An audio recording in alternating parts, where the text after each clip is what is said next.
ඩිවලපර් කෙනෙක් වුණාම දැනගෙන ඉන්න ඕනේ කියලා මම හිතන ක්‍රිප්ටෝග්‍රැෆි කියන අපේ ඩේටා සිකුවර් කරන්න යූස් කරන කන්සෙප්ට් එක ගැන තමයි අද කතා කරන්න යන්නේ. මං හිතන්නේ ගොඩක් දෙනෙක් ක්‍රිප්ටෝග්‍රැෆි කියන දේ දන්නවා.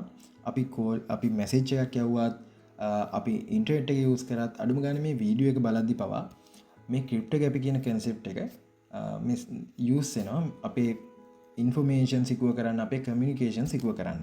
ඉතින් අපි මෙතනින් ඉස්සරහට කතා කරන්න යන්නේ මේ ක්‍රිප්ටෝග්‍රැෆි වල බේසික් කන්සෙප්ට් ටික ඩිවෙලොපර්ස්ලට වටිනවා කියලා හිතන.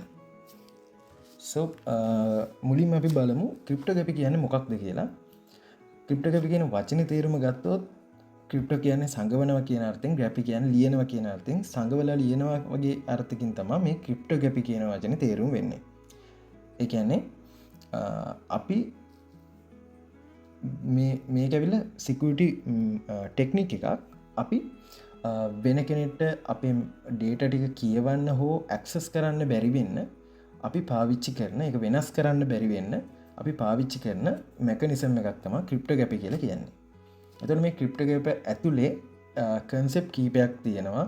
සිමෙට්‍රික් ක්‍රිප්ටෝග්‍රැෆි, ඇසිමෙට්‍රික් ක්‍රිප්ටෝග්‍රැෆි, හැෂින්, ඔය වගේ එක එක කන්සෙප්ට් ටිකක් තියෙනවා. අපි ඒ ගැන ඉස්සරහට කතා කරමු. එතකොට මේ ගැන කතා කරන්න කලින් අපි මුලින්ම බලමු මේ මෙතන තියෙන මේ ඩයග්‍රෑම් එක දිහා. එතකොට මේ ඩයග්‍රෑම් එකේ මොකද්ද කියන්නේ කියලා.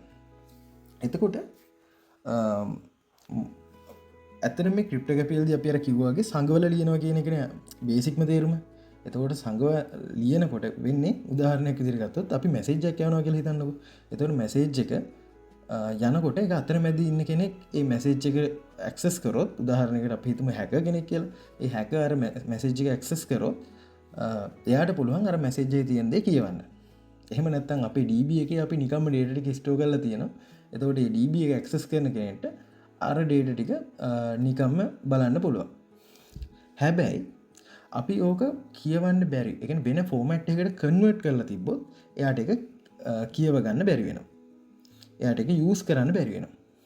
එතකොට ඔය ප්‍රොසෙස් එකට තමයි අපි කියන්නේ එන්ක්‍රිප්ෂන් කියලා. ඒ කියන්නේ අපි ගාව තියෙන රීඩබල් ෆෝමැට් එකේ තියෙන data ටික non readable ෆෝමැට් එකකට හරවන එක. ඕක කරද්දී අපි යූස් කරන key එකක්.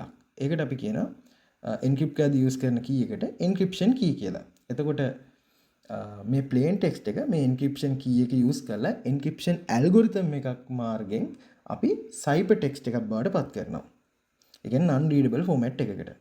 ඊට පස්සේ non readable ෆෝමැට් එකේ තියෙන data එක අපි උදාහරණයකට අර මැසේජ් එක ගත්තොත් අපි මේ සයිපර් ටෙක්ස්ට් එක තමයි කමියුනිකේෂන් අර මැසේජ් එක විදිහට එහා පැත්තට යවන්නේ.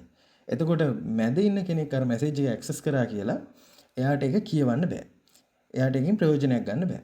එතකොට අනිත් පැත්තේදී එයා අර සයිපර් ටෙක්ස්ට් එක ප්ලේන් ටෙක්ස්ට් එක බවට හරවනවා key එකක් පාවිච්චි කරලා. එතකොට ඒ key එකට අපි කියනවා decryption key කියලා. එතකොට මේ mechanism එකට අපි කියනවා decryption කියලා. එතකොට අර සයිපර් ටෙක්ස්ට් එක අපෝ ප්ලේන් ටෙක්ස්ට් එකට කන්වර්ට් කරාට පස්සේ තමයි අපිට කියවන්න පුළුවන් විදිහට රීඩබල් ෆෝමැට් එකට හැදෙන්නේ. එතකොට අර key දෙක තියෙන අයට විතරයි ඇත්තටම අර මැසේජ් එක බලන්න පුළුවන්. ඉතින් මේ මෙකනිසම් එක තමයි ඇත්තටම ක්‍රිප්ටෝග්‍රැෆි ඇතුලේ වෙන්නේ. ඉතින් අපි බලමු මේකේ විදි කීපයක් තියෙනවා. ඒ කියන්නේ මේ විදිහට එන්ක්‍රිප්ට් කරලා ඩික්‍රිප්ට් කරලා කියවන්න පුළුවන් ඒවාක් තියෙනවා. ඒ වගේම one way ඒවා විතරක් තියෙනවා. ඒවා විතරකුත් තියෙනවා. يعني එන්ක්‍රිප්ට් කරන්න විතරක් පුළුවන් ඒවා. අයි ඩික්‍රිප්ට් කරන්න බැරි ඒවා. අපි ඒක ගැන ඉස්සරහට කතා කරමු. හරි. මේකේ අපි කතා කරන ප්‍රධාන කොටස් තුනක් මේ වීඩියෝ එකේදී සිමෙට්‍රික් ක්‍රිප්ටෝග්‍රැෆි, ඇසිමෙට්‍රික් ක්‍රිප්ටෝග්‍රැෆි, හැෂ් ෆන්ක්ෂන්ස් සහ ඊට අමතරව අපි කතා කරනවා ඩිජිටල් සිග්නේචර් සහ HTTPS කොහොමද වැඩ කරන්නේ කියලා. එතකොට මුලින්ම බලමු සිමෙන්ටික් එන්ක්‍රිප්ෂන් කියන්නේ මොකක්ද කියලා.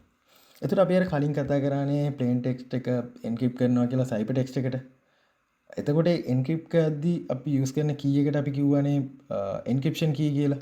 ඒ වගේම මේ සයිපර් ටෙක්ස්ට් එක ප්ලේන් ටෙක්ස්ට් එකට ඩික්‍රිප්ට් කරද්දී අපි යූස් කරන key එකට අපි කිව්වනේ ඩික්‍රිප්ෂන් key කියලා. මේ දෙකටම යූස් කරන එකම key එකක් නම් අපි කියන එකට සිමෙන්ටික් එන්ක්‍රිප්ෂන් කියලා. ඒ කියන්නේ එන්ක්‍රිප්ට් කරද්දී පාවිච්චි කරන්නේත් එකම key එක, ඩික්‍රිප්ට් කරද්දී පාවිච්චි කරන්නේත් එකම key එක. එතකොට මැසේජ් එක යවද්දී මම ඒ කී එකෙන් එන්ක්‍රිප්ට් කරනවා. එහා පැත්තේ මැසේජ් එක රිසීව් වෙන කෙනා ඒ කී එක මේක එයා ගාව තියෙනවනම් එයාට ඒක ඩික්‍රිප්ට් කරලා බලන්න පුළුවන්. එතකොට අර කී එක තියෙන ඕන කෙනෙක්ට මේක ඩික්‍රිප්ට් කරලා බලන්න පුළුවන්. එතකොට මේ සිමෙන්ටික් ක්‍රිප්ටෝග්‍රැෆි කියන එක යූස් වෙන ඇල්ගොරිතම්ස් ඒ කියන්නේ අර අපි කියවනේ ඇල්ගොරිතම් එකක් යූස් කරන්න ඕනේ කියලා. එතකොට එන්න එහෙම ඇල්ගොරිතම්ස් තියෙනවා. ඒවා තමයි AES, DES, CHA-20 වගේ ඇල්ගොරිතම්. එතකොට DES කියන ඇල්ගොරිතම් එක දැන් යූස් වෙන්නේ නැති තරම් යූස් වෙන්නේ නැහැ. ඒ කියන්නේ ඒක ඩිප්‍රිකේටඩ් ඇල්ගොරිතම් එකක්. දැන් මේ ඇල්ගොරිතම් වල සිකියුරිටි එක රඳා පවතිනවා. ඒකේ තියෙන කී එකකට හම් වෙන බිට් ගාන. එතකොට මේ DES වලදී අපි යූස් කරන්නේ 56 බිට් කී එකක්. එතකොට AES වලදී අපිට 128 සහ 256 වගේ කීස් බලා ගන්න පුළුවන්. එතකොට අර කී එකේ තියෙන බිට් ගාන වැඩි වෙනවා කියන්නේ ඒකේ සිකියුරිටි එක වැඩි කියන එක. එතකොට අපි බලමු ඊළඟ රියල් වර්ල්ඩ් එක්සැම්පල්. එතකොට ඕගොල්ලෝ දැන් මේ HTTPS පාවිච්චි කරද්දී සිකුව වෙබ් බ්‍රවුසින් වලදී පාවිච්චි කරන එක මෙකනිසම් එකක් තමයි මේ සිමෙන්ට්‍රික් එන්ක්‍රිප්ෂන් කියන්නේ. ඇත්තටම HTTPS වලදී තව සිකියුරිටි මෙකනිසම් කීපයක්ම තියෙනවා. හැබැයි ඒකෙදි පාවිච්චි කරන එකක් තමයි මෙන්න මේ සිමෙන්ට්‍රික් එන්ක්‍රිප්ෂන් කියලා කියන්නේ. එතකොට මේකෙදි අපි ඩේටා යවද්දී අර වගේ එන්ක්‍රිප්ට් කරලා තමයි එන්නේ. ඒ කී එකම යූස් කරලා බ්‍රවුසර් එකට පුළුවන් එක ඩික්‍රිප්ට් කරන්න. ඒ වගේම ඔයගොල්ලෝ දැකලා ඇති බිට් ලොකර් අපේ Windows වල එහෙම ෆයිල් සිස්ටම් එකට ඇඩ් කරගන්න පුළුවන් බිට් ලොකර්. එතකොට බිට් ලොකර් එකේදී ඩේටා එන්ක්‍රිප්ට් වෙන්නේ AES යූස් කරලා. ඒ වගේම අපි මේ ළඟදී කරා ප්‍රොජෙක්ට් එකක් වීඩියෝ ස්ට්‍රීමින් සර්විස් එකක් DRM එක සෙට් කරපු. එතකොට ඒකෙදි අපි වීඩියෝ එන්ක්‍රිප්ෂන් වලට පාවිච්චි කරෙත් AES සහ වීඩියෝ එන්ක්‍රිප්ෂන් වලදී සහ සිකෝ වීඩියෝ ස්ට්‍රීමින් වලදී අපි මේ සිමෙන්ට්‍රික් එන්ක්‍රිප්ෂන් කියන එක යූස් කරනවා. එතකොට ක්ලවුඩ් ස්ටෝරේජ් වල ඩේටා ස්ටෝර් කරලා තියද්දි මේ සිමෙන්ට්‍රික් එන්ක්‍රිප්ෂන් යූස් කරනවා.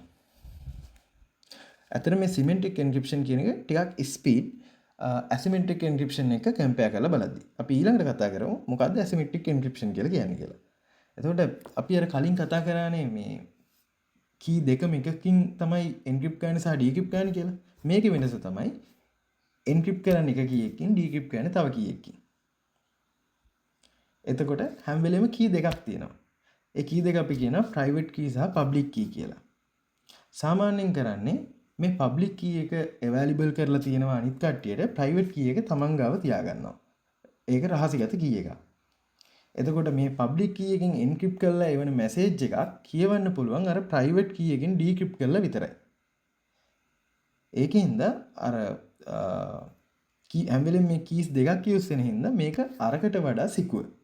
ඒ කියන්නේ පබ්ලික් කී එක වෙන කෙනෙක් ගාව තිබ්බ කියලා මේ එන්ක්‍රිප්ට් කර පබ්ලික් කී එකෙන් එන්ක්‍රිප්ට් කරත් පබ්ලික් කී එකෙන් මේක ඩික්‍රිප්ට් කරලා කියවන්න බෑ. ඒක කියවන්න නම් එයා ප්‍රයිවට් කී එකෙන් ඩික්‍රිප්ට් කරන්න ඕනේ. එතකොට මේක යූස් වෙන ඇල්ගොරිතම්ස් කීපයක් තියෙනවා. RSA, ECC, DH වගේ ඇල්ගොරිතම් යූස් කරන්නේ මේ asymmetric key encryption කියන මෙකනිසම් එක. හරි. එතකොට මේක යූස් වෙන රියල් වර්ල්ඩ් සිනාරියෝ ගත්තොත් keys exchange කරද්දී ඒ වගේම secure communication වලදී කියන්නේ HTTPS වලදී ඒ වගේම digital signatures වලදී අපි මේ asymmetric key encryption use කරනවා. එතකොට දැන් confuse වෙන ඇති HTTPS වලදී අපි කලින් කිව්වා symmetric use වෙනවා කියලා දැන් කියන asymmetric use වෙනවා කියලා. ඇත්තටම ওই දෙකම use වෙනවා. ඉතින් අපි ඉස්සරහට කතා කරමු HTTPS වලදී කොහොමද මේ දෙකම use වෙන්නේ කියලා. හරි. එහෙනම් අපි බලමු කොහොමද HTTPS වැඩ කරන්නේ කියලා. එතකොට ඉස්සර තිබ්බේ කලින් තිබ්බේ HTTP. එතකොට HTTP වලදී අපි ආවේ plain message එක. ඒ කියන්නේ encrypt කරලා නැහැ. එතකොට මැදින් ඕන කෙනෙක්ට ඒක බලන්න පුළුවන් වෙනස් කරන්න පුළුවන්. හැබැයි ඔයගොල්ලෝ දැකලා ඇති දැන් ඔයගොල්ලෝ try කරොත් HTTP site එකට යනකොට එතකොට ඔයගොල්ලන්ට warning එකක් එනවා මේ දෙක unsecure කියලා. ඉතින් අපි බලමු HTTPS වලදී මොකක්ද මේ අලුතෙන් එකතු වෙලා තියෙන security mechanism එක කියලා. සහ ඒක මේ asymmetric සහ symmetric encryption කොහොමද ඒකද use වෙන්නේ කියලා. එතකොට normally HTTPS වලදී මුලින්ම TCP handshake එක වුණාට පස්සේ client යවනවා hello කියලා message එක කියන්නේ handshake කරනවා. එතකොට ඒකෙදි මුලින්ම මෙයා ගාව තියෙන සර්ටිෆිකේට් එකක් ෂෙයා කරගන්නවා ක්ලයන්ට් එක්ක. සර්වර් එකේ තියෙන සර්ටිෆිකේට් එකක් ෂෙයා කරගන්නවා ක්ලයන්ට් එක්ක. එතකොට මේ සර්ටිෆිකේට් එක කියන්නේ මොකක්ද? මේ සර්ටිෆිකේට් එක කියන්නේ කවුරු හරි CA කෙනෙක්, certified authority කෙනෙක් සයින් කරපු සර්ටිෆිකේට් එකක්. ඒකෙන් කියන්නේ ඒ CA මේ සර්වර් එක ට්‍රස්ට් කරනවා කියලා. එතකොට මේ ක්ලයන්ට් පුළුවන් මේ සර්ටිෆිකේට් එක චෙක් කරන්න මේක ඕතරයිස් CA කෙනෙක් සයින් කරපු සර්ටිෆිකේට් එකක්ද කියලා. එතකොට මේ සර්ටිෆිකේට් එක ආවට පස්සේ මේ සර්ටිෆිකේට් එක ඇතුලේ තියෙනවා පබ්ලික් කී එක. එතකොට මෙයා කරන වැඩේ පබ්ලික් කී මුලින් මෙයා චෙක් කරලා බලනවා මුලින්ම මේ සර්ටිෆිකේට් එක සර්ටිෆයිඩ් එකක්ද කියලා. ඒ කියන්නේ මේ සර්වර් එක මෙයා ට්‍රස්ට් කරන්න පුළුවන් එකක්ද කියලා. එහෙම ට්‍රස්ට් කරන්න පුළුවන් නම් මෙයා කරන්නේ සෙෂන් කී එකක් ජෙනරේට් කරනවා. මේ ජෙනරේට් කරපු සෙෂන් කී එක එන්ක්‍රිප්ට් කරනවා අර එකේ පබ්ලික් කී එකෙන්. ඒ පබ්ලික් කී එකෙන් එන්ක්‍රිප්ට් කරලා මෙයා මේක යවනවා සර්වර් එකට. එතකොට සර්වර් එක ගාව තියෙනවා එයාගේ ප්‍රයිවට් කී එක. එතකොට මෙයා මේ ප්‍රයිවට් කී එක යූස් කරලා මේ ආපු එන්ක්‍රිප්ට් වෙලා ආපු මැසේජ් එක ඩික්‍රිප්ට් කරලා එයා ගන්නවා ඒකේ තියෙන සෙෂන් කී එක. දැන් එතනින් එහාට මේ සෙෂන් කී එක තමයි යූස් වෙන්නේ මේ data encrypt කරන්න සහ decrypt කරන්න. එතකොට ඔයාලට දැන් බැලුවොත් තේරෙයි මේ certificate කතන්දරය අමතක කරොත් අපි ඒක ගැන ඉස්සරහදී කතා කරමු. මේ වීඩියෝ කියන්නේ මේ වෙන වීඩියෝ එකකදී කතා කරමු MTLS සහ TLS කොහොමද වැඩ කරන්නේ කියලා. එතකොට මේක අපි encryption ගැන කතා කරන හින්දා මුලින්ම මෙයාට මේ certificate එක ආවට පස්සේ ඒකේ තියෙන public key එක අරගෙන මෙයා session key එක encrypt කරලා අනිත් පැත්තට යවනවා. එතකොට එතන වෙන්නේ key exchange එකක්. ඒ key exchange එකේදී අපි use කරන්නේ asymmetric encryption. ඒ කියන්නේ key දෙකක් අපි use කරනවා. එකක් encrypt කරන්න අනිත් එක decrypt කරන්න. එතකොට මෙතන මේ encrypt කරන්න use කරනවා server එකේ public key එක. decrypt කරද්දී server එකට අර encrypt කරපු message එක ආවට පස්සේ server එක use කරනවා එයාගේ private key එක මේක decrypt කරන්න. ඒ decrypt කරලා එයාට ගන්න පුළුවන් session key එක. එතකොට මේ session key එක තමයි එතනින් එහාට use වෙන්නේ අරක encrypt කරන සහ decrypt කරනවා කියන දෙකටම. ඒ කියන්නේ එතනදී use වෙන්නේ symmetric encryption එකක්. එතකොට මේ key එක pass කරගන්න වැඩේදී, ඒ කියන්නේ key එක exchange කරගද්දී අපි asymmetric encryption use කරනවා. අපි කතා කරා මේක මේ කලිනුත් කතා කරා මේ asymmetric encryption වල use case එකක් තමයි key exchange කියලා. එතකොට මේ වැඩේම අපි සමහරවිට API authenticate කරද්දිත් කරගන්නවා. developers විදිහට සමහර API සමහර service එක වැඩ කරද්දී authentication mechanism එකේදී මේ asymmetric සහ symmetric encryption කියන දේවල් වැඩ කරනවා. එතකොට ඇයි මෙහෙම දෙකකට යන්නේ? ඇයි අපිට තිබ්බනේ මේ හැම වෙලෙම මේ asymmetric විදිහට යන්න. අතරම මේක කරන්නේ දැන් අපි කලින් කිව්වනේ asymmetric එක සිකුව වැඩි කියලා. මොකද keys දෙකක් පාවිච්චි වෙන හින්දා. කොයි වෙලෙවත් private key එක expose වෙලා නැහැ. public key එක විතරයි expose වෙලා තියෙන්නේ. ඒතකොට encrypt කරන්න විතරයි පුළුවන්, decrypt කරන්න බෑ කාටවත්. එතකොට ඒකින්ද key එක exchange කරගන්න ඒක use කරනවා වඩා සිකුව හින්දා. හැබැයි මේ mechanism එක slow. ඉතින් මේ internet එකේදී අපිට මේක speed කරගන්න ඕන හින්දා අපි use කරනවා මේ එතනින් එහාට connection එක establish කරගත්තට පස්සේ session එක හදාගත්තට පස්සේ අපි use කරනවා symmetric encryption එක. මොකද symmetric encryption එක අර asymmetric එකත් එක්ක compare කරපුවම ගොඩක් fast හින්දා. ඉතින් මං හිතනවා ඔයගොල්ලන්ට තේරෙන්නේ නැති කියලා. ඇයි මේ කොහොමද මේ symmetric සහ asymmetric එක වැඩ කරන්නේ? කොහොමද ඒක HTTPS ඇතුළේ වැඩ කරන්නේ සහ ඇයි ඒක ඒ විදිහට use කරන්න කියලා. එතකොට ඊළඟට අපි කතා කරන්න තියෙන එක තමයි hash functions. hash functions කියන්නේ one way. ඒ කියන්නේ මේකෙන් පුළුවන් encrypt කරන්න විතරයි. ආයි decrypt කරන්න බෑ.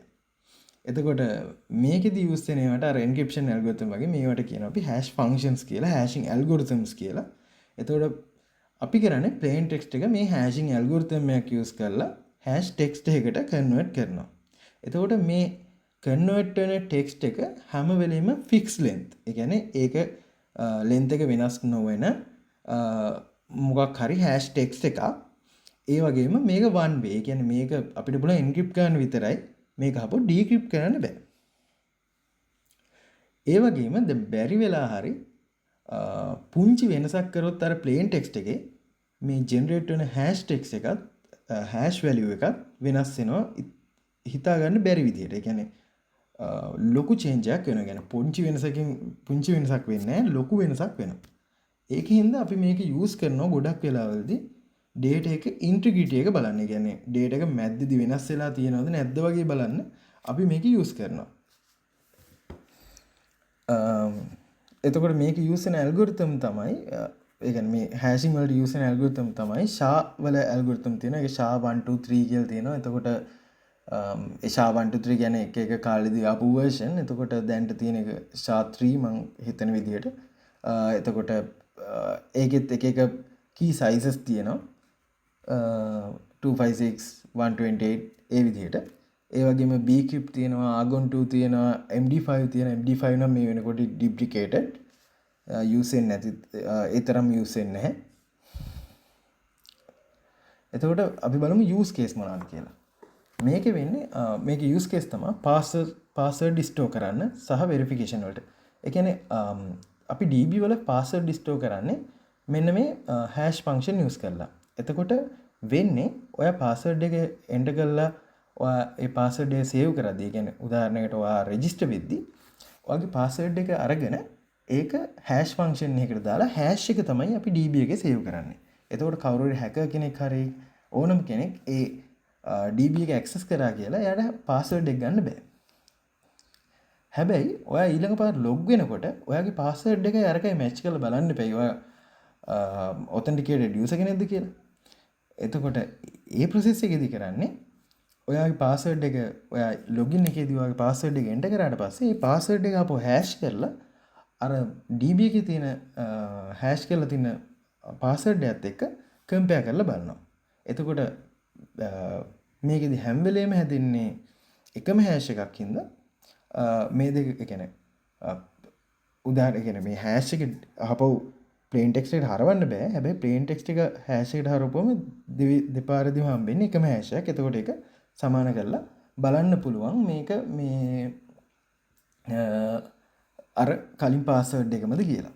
හැබැයි ඒකේ එහෙම නොවන hashing function උත් තියෙනවා. කියන්නේ එක එක වෙලාවලදී වෙනස් hash දෙන function උත් තියෙනවා. හැබැයි මේ වගේ වට use කරන්නේ කියන්නේ මොන වෙලාවෙදී එකම plain text එක encrypt hash කරත් එකම hash value එකක් දෙන hash function. ඒ වගේම සමහර වෙලාවලදී අපි API call කරද්දී API වලින් data හුමාරු කරද්දී අපි ඒ data එක hash කරනවා. ඒ hash value එක අර data එකත් එක්ක යවනවා. එතකොට අර data එක මැදදී කවුරු හරි වෙනස් කරොත් අර hash value එකත් එක්ක ඒ කියන්නේ ඒක ආපහු එහා පැත්තේ සර්වර් එකට රිසීව් වුණාට පස්සේ එයා කරන වැඩි අර බොඩි එකේ තියෙන data ටික ආපහු hash කරලා අර ආපු hash අනිත් hash value එකත් එක්ක compare කරලා බලනවා data ටිකේ වෙනසක් වුණාද නැද්ද කියලා. එතකොට ඔය සිනාරියෝ එකේදී මොකක් හරි පුංචි වෙනසක් කරලා තිබ්බත් අතනදී අහුවෙනවා මෙයා මේක වෙනස් කරලා කියලා. මොකද hash එක ගොඩක් ලොකු විදිහට වෙනස් වෙන හින්දා. ඒ වගේම digital signatures වලදී අපි ඉස්සරහට කතා කරනවා digital signature කොහොමද වැඩ කරන්නේ කියලා. digital signatures වලදී මේ hashing කියන එක use කරනවා. ඒ වගේම blockchain සහ cryptocurrency වලදී මේ hashing කියන එක use කරනවා.